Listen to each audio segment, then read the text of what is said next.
Este es el texto de video. Vamos a trabajar la parte de geometría, comenzando con lo que significa una homotesia. Estos son dos figuras que parten de un mismo punto, en la cual una es más grande que la otra, hay una proporción de tamaño entre las dos. Y lo que vamos a ver primero es que hay elementos que son correspondientes o lo que es lo mismo, homólogos. Serían los elementos que están sobre una misma línea recta. Partiendo del punto O que está aquí debajo, podemos ver que sobre esta primera línea que está arriba a la izquierda, está el punto A y está el punto B. Las dos figuras son iguales, lo que cambia es el tamaño. Aquí el punto A es correspondiente con el punto D, lo que llamaríamos vértices homólogos.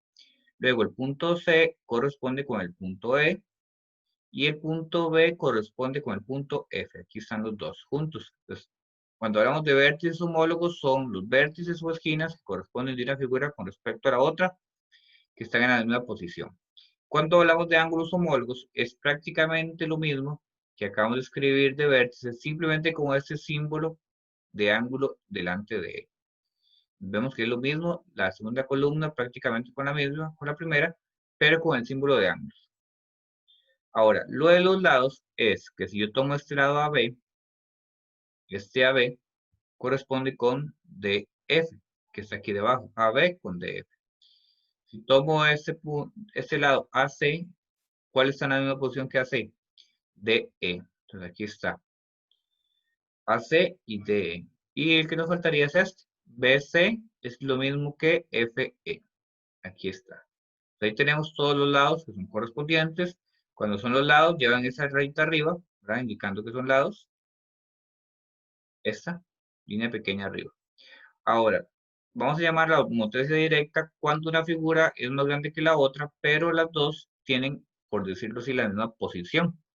Vamos a ver ahora que la homotesia no es directa cuando una figura está de frente a la otra, que es este segundo caso. La homotesia es inversa cuando el punto de donde nacen las dos figuras más bien está en medio de ambas. Y como vemos, las dos figuras no tienen la misma posición. Están, por decirlo así, una de frente a la otra. Pero igual se mantiene que hay vértices homólogos, ángulos y lados. Este vértice A, si seguimos la línea, ¿con quién corresponde? Corresponde con el T. Si tomo a B, B corresponde con N. Y si buscamos el C nos vamos por la línea, llegamos a M. Entonces, aquí estarían. Ahí están todos los que son vértices homólogos. ¿Qué hacemos con respecto a los ángulos? Escribir lo mismo, simplemente que le agregamos el símbolo de los ángulos. Y con los lados, es tener cuidado. Este AC, nos vamos entre esas dos líneas y llegamos a MT. Después, si buscamos CB, nos vamos entre esas dos líneas y vamos a llegar a MN o M. Cualquiera de los dos, no importa cuál de las dos letras ponga yo primero. Y nos faltaría este lado AB, que corresponde con NT o TN. Aquí está. Entonces, simplemente es buscar lo que corresponde a una figura con respecto a la otra. Y es inversa porque las figuras están una frente a la otra. No tienen la misma posición. Después vamos a hacer uno de los ejercicios, el primero. Y hay dos figuras acá de cuatro lados. Y yo sé que si me voy por las líneas de vértices homólogos, B es correspondiente con S. También C es con R. Y si busco a la A es con T. Y recuerden que en la segunda columna es escribir lo mismo, nada más con el símbolo de ángulo. Los espacios que quedan ahí es para que ustedes los completen. Y si nos vamos con los lados, ya ahí está uno. CB es lo mismo que RS. Y AB o BA es lo mismo que ST. ¿Cuáles faltan? AD sería lo mismo que TV. Y CD sería lo mismo que RU. Entonces, ahí está para que ustedes completen los espacios. ¿Qué clase de homotesia sería esta? ¿Directa o inversa? Dependiendo de las figuras. Como una figura es más pequeña que la otra y tiene la misma posición, la homotesia es directa. Este es el segundo ejemplo. Este es el tipo de homotesia, con solo verlo es una homotesia inversa porque está una figura de frente a la otra. Y podemos plantear los puntos que son correspondientes. El B sería con el M. El A nos vamos por la línea, llegamos a T. Y en la segunda columna Vamos a escribir lo mismo, nada más que con los símbolos de ángulos. Si nos vamos a los lados, este AB corresponde con MT. En este caso, los demás espacios es para que ustedes los completen y respondan a las demás preguntas que están ahí. Vamos a ver ahora lo que son triángulos congruentes. La palabra congruente se refiere a que son iguales. Si vemos los dos triángulos, todos tienen los mismos ángulos internos y las mismas medidas de los lados, que son los números que están afuera. Cuando hablamos de congruentes, tiene que ver con ese símbolo que está aquí, esas dos líneas y esa pequeña arriba. Cuando hablamos de congruentes, es este mismo símbolo. Y congruentes que tienen la misma medida. Entonces, buscamos los vértices que correspondan. Vean que el vértice del ángulo A, donde está el 50, vamos al otro triángulo y buscamos donde está el 50 y sería F. Entonces escribimos que A es homólogo con F. Este B, donde está este cuadrito, que mide 90 grados, corresponde con M. Y el C corresponde con N. Entonces aquí tenemos la correspondencia de los vértices, similar a lo que hicimos en homotesis. Y la diferencia de lo anterior es que vuelvo a escribir lo mismo que está aquí en la primera columna, simplemente que pongo los símbolos de ángulos y en medio, en lugar de poner una I, va a ir el símbolo de que son congruentes, porque son medidas que miden exactamente lo mismo. Y de los lados va a pasar lo mismo. Si tomo AB mide 3. ¿Quién más mide 3? FM.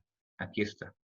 Ya no ponemos una I, sino que va a ir el símbolo de congruente en medio de los dos. Luego, si buscamos, vemos BC que mide 4, MN también mide 4. Entonces ahí ponemos los dos. Y AC que es 5 es igual a FN que es 5. Entonces los ponemos ahí los dos juntos. Otro ejemplo. En este, vamos a ir completando lo que falta. Nos faltaría que C es igual a F, ¿verdad? Pues ya estaban todas las demás parejas.